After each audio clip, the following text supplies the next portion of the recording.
خدمت شما بینندگان عزیز با یکی دیگه از مجموعه برنامه‌های حاشیه‌ها در خدمت شما هستیم. به اتفاق مهمان محترم برنامه آقای کارشناس زلفپور اومدیم اینجا در خدمت شما.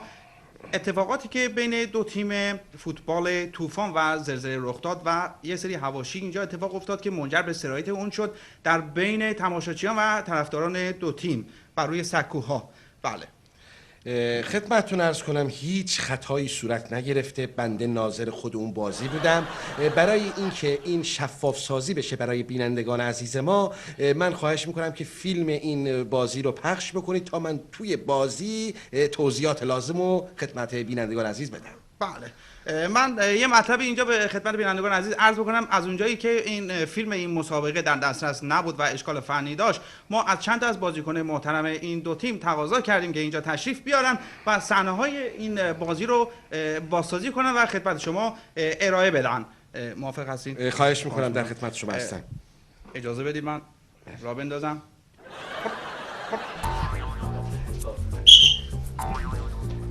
داور بازی یکی از بهترین داورهای ما هستن. بله. آیه کارشناس، بله. جریان پوشیدن این اصلا لباسا چیه اینجا؟ این چجوریه این؟ بله، خدمت شما عرض کنم به خاطر سردی هوا، بله، و اینکه دو تیم معروف زلزله و طوفان بالاخره هر لباسی دوست داشته باشن میتونن بپوشن. من عذر میخوام، این قضیه این شکماشون چیه؟ بازیکن آخه اینقدر که نباید شکم داشته باشه عزیز من. بسیار سوال خوبی پرسیدید. این شکم ها در حقیقت همون نقش ایربک رو در خودرو انجام میدن، یعنی دو تا بازیکن در حین بازی با هم تصادف بکنن اتفاق جسمی براشون نمیفته. جانم بازی داره شروع میشه. بله. این یه حاشیه‌ای بود در مورد اینکه کدوم تیم اول بازی رو شروع کنه. بله، توجه داشته باشید.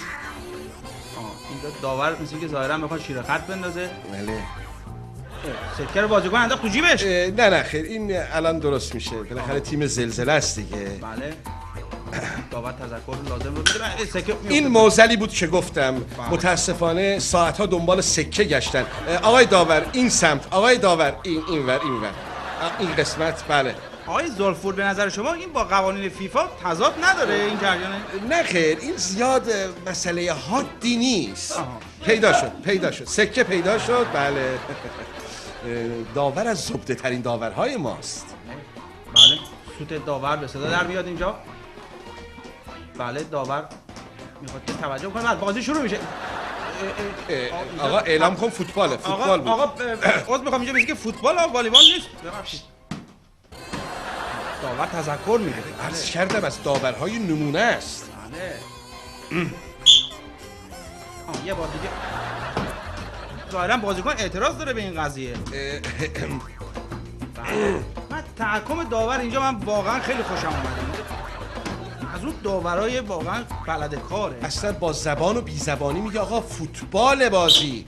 یه بار دیگه سوت به صدا در میاره. بعد اینجا بازی شروع میشه. این همون قسمتیه که ببین. آها نگاه بکن. زد آقا. شما داور رو نگاه بکنید به کی داره کارت میده. بله.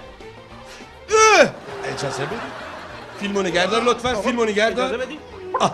خب من توضیح بدم. شما قبل از اینکه اصلا به نوع خطا فکر کنید به چهره معصوم بازیکن زلزله نگاه بکنید. این که میگه اصلا کار من نبوده. و داور رو نگاه کنید که با چه درایتی داره قضاوت میکنه. چهره داور داره میگه این آقا خطا نکرده. عجیبه آقا چجوریه این نفری که ضربه میخوره میفته رو زمین و داور کارت میگیره، ولی کسی که میزنه تمارض داره میکنه. تمارضه. حالا اگر شما اجازه بدید ما این فیلم مسابقه رو از یک جهت دیگه پخش بکنیم تا قشنگ اصلا مشاهده کنیم. اجازه بدید من فیلمو بدم عقب. جان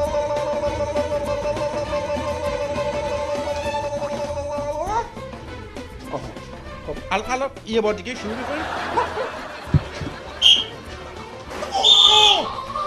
زد آقا اصلا قبول ندارم. شما چهره بازیکن زلزله رو نگاه کنید. ای جانم، معصومیت رو در اون چهره ببین. اون چهره خطا کرده. چهره داور رو نگاه کن.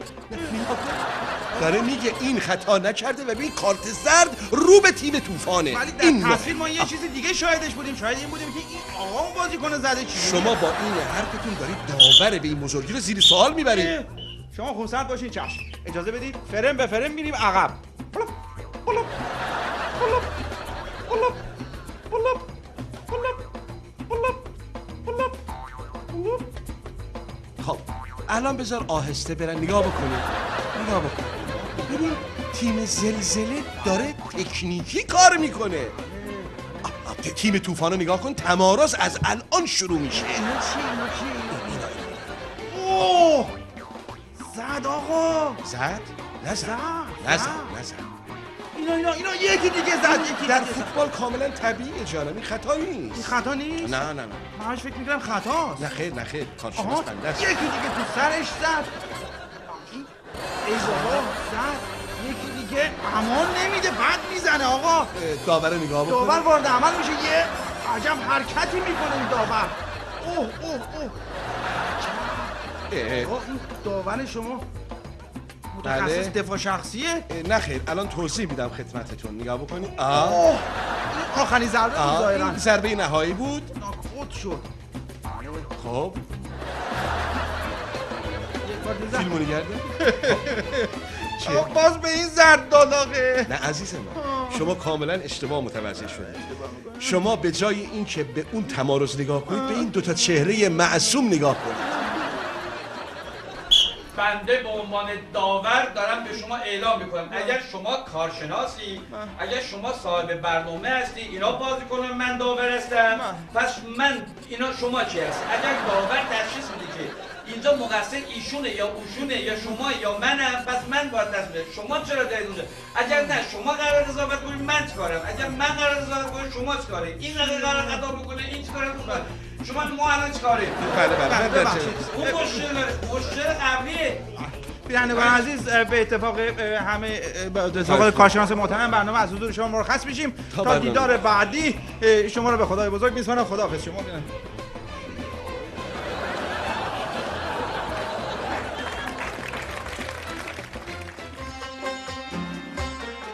شما بینندگان عزیز میتونید در مسابقه